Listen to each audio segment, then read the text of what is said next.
Hello friends, कैसे आप सब लोग and thanks for watching my channel. तो यहाँ पे एक और हफ्ता ख़त्म हो चुका है और जिस नोट पे मैंने 2025 का एक प्रीव्यू वीडियो बनाया था कि अगले कुछ महीने ऐसे हो सकते हैं, वैसे कोई भी वैसे चाहेगा नहीं, लेकिन बाज़ार उसी डायरेक्शन में जा रहा है। वही कमज़ोरी, वही थकावट और वही लाचारी आपको दिखाई देगी अगर आप ट्रेंड को देखेंगे। और ये जो हफ्ता गुजरा है वो उसी चीज़ को बयान करता है। ठीक है, तो यहाँ पे हम देखेंगे सबसे पहले तो निफ्टी देखिए, शुक्रवार को 100 पॉइंट, 100, 110 पॉइंट, आधा परसेंट नीचे क्लोज हुआ। अब इसके वजह से हुआ क्या, आप पिछले 5 दिन का परफॉर्मेंस देखिए, ये फ्लैट टू नेगेटिव हो गया है।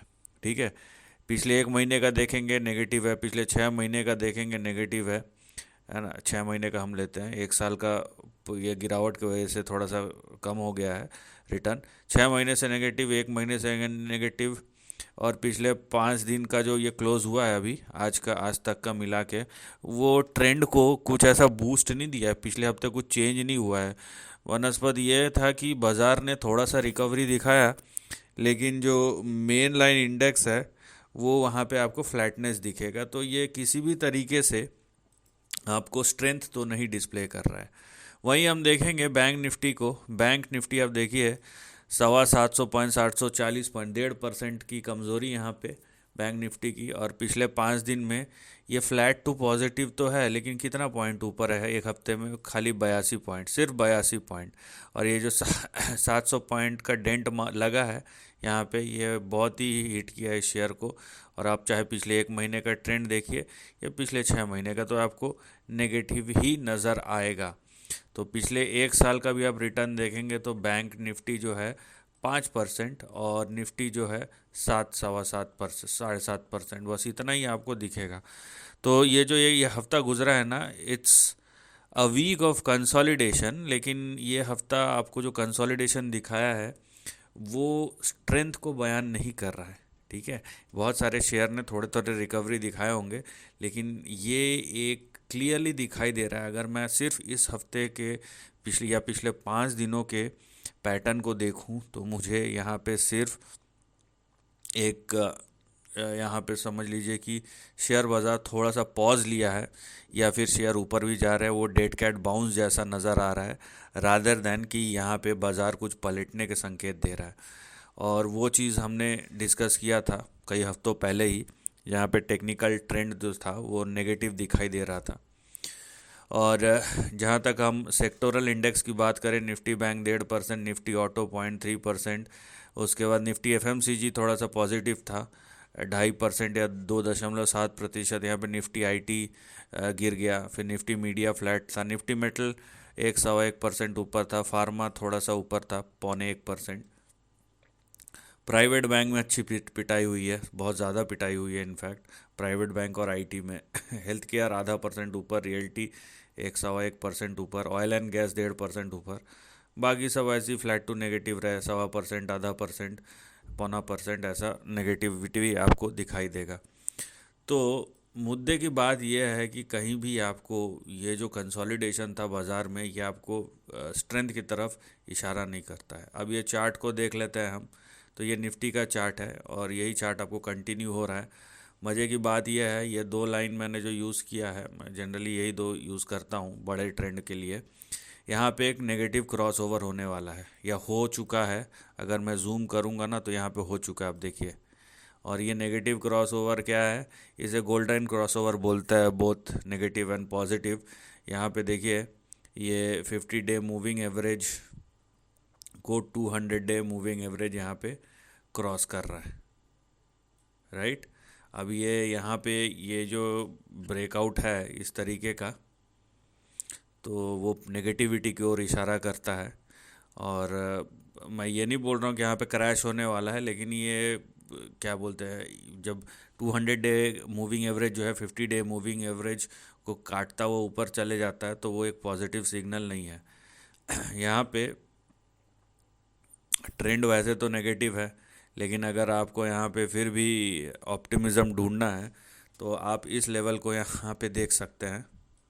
ठीक है, सपोर्ट के जैसे यहाँ पे इसके ऊपर अगर जब तक टिका रहे कुछ घंटे कुछ दिन, बोल नहीं सकते।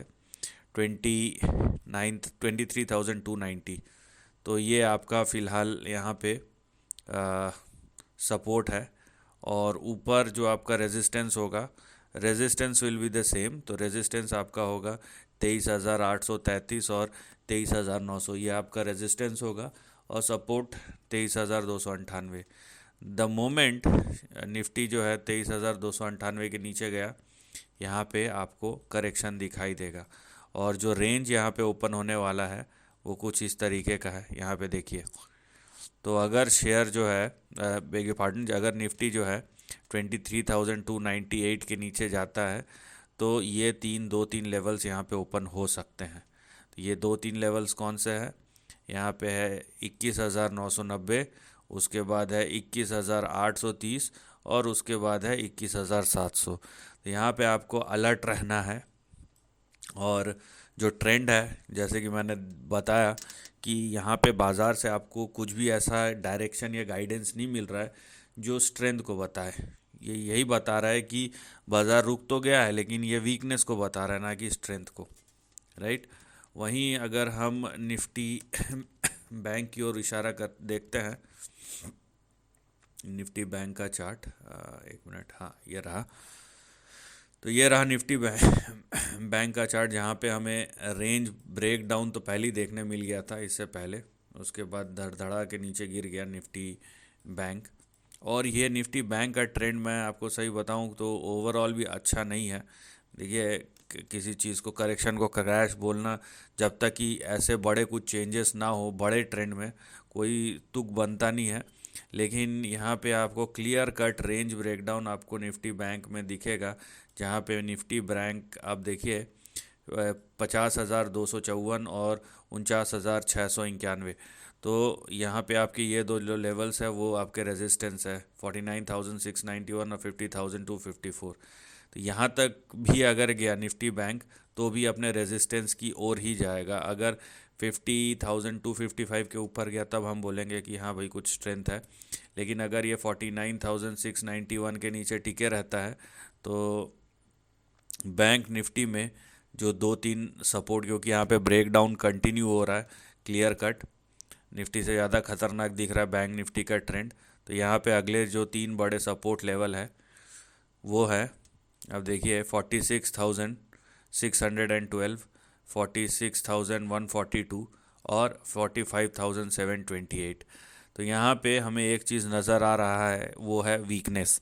और ये वीकनेस जो है ये परसिस्ट होगा यहाँ पे, और आपको इसमें बहुत ज़्यादा अलर्ट रहना है।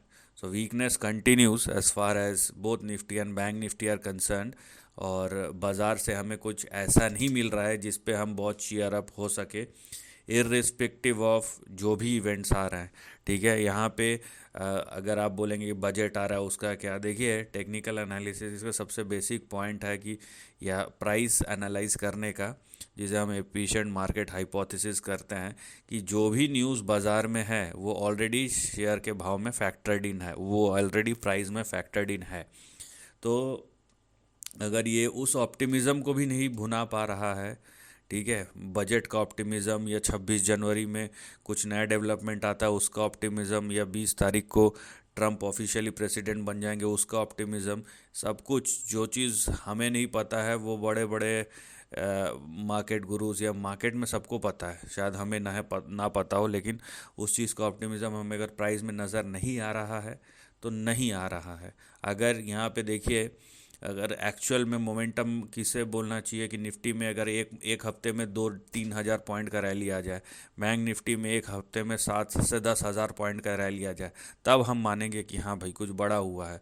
एल्स चाहे निफ्टी हो या बैंक निफ्टी हो अभी भी वीकर फुट में हो, और weakness continuous both in bank Nifty and bank Nifty. यही बात है जो अभी दिखाई दे रहा है। अगर कुछ चेंज होता है तो हम चेंज की बात करेंगे, चेंज नहीं हो रहा है तो बात करके कोई मतलब नहीं है। So this is the end of the video, thanks for watching.